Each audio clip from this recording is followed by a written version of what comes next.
Sarap na ni. Okay, gagawa tayo ng mango graham ice cream. So, hiwain lang natin into cubes.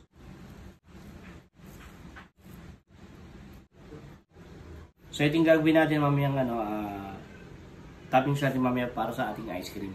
Ipupuree lang natin yung ating mango, syempre. Ilagay na natin yung ating graham crackers.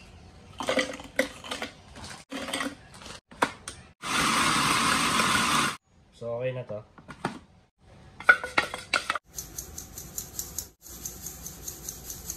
Okay. Para gawa tayo ng mixture. Ano? Mixture. So, gagawa tayo ng ice cream mixture. So, gagamit tayo ng all-purpose cream.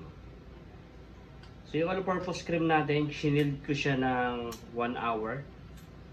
So, dapat ganito yung texture ng ating all-purpose cream na naka-chilled.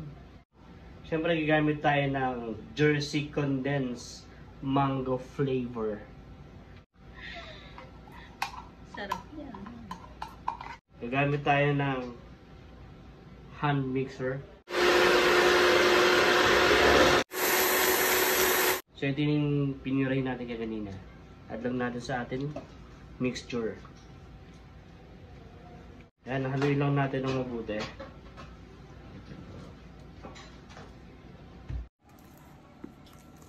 Add naman natin yung ating diced mango.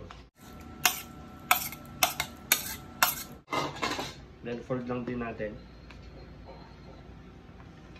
So ilagay na natin yung ating graham crackers. Ito yung buo-buo.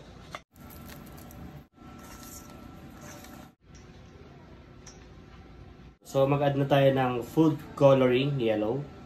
Yung magbibigay lang tintag ng then fold ulit natin. Magbibigay siya ng konting konting yellow sa ating ice cream. So ilagay na natin sa ating molder. Ayan. Sarap. Grabe, suwabe to. Wait, there's more. Lagyan natin ang mga toppings ng mango. Lagyan natin ang graham powder on the top.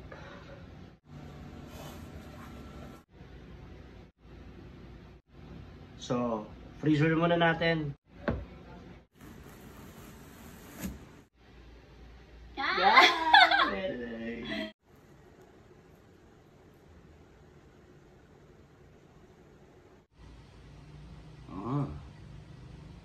Ang sarap na ni. Sige, yan na.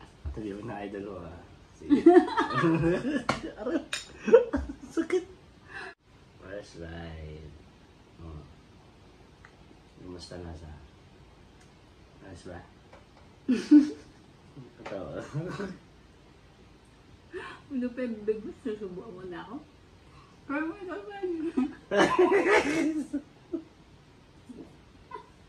Ikaw naman, ikaw naman.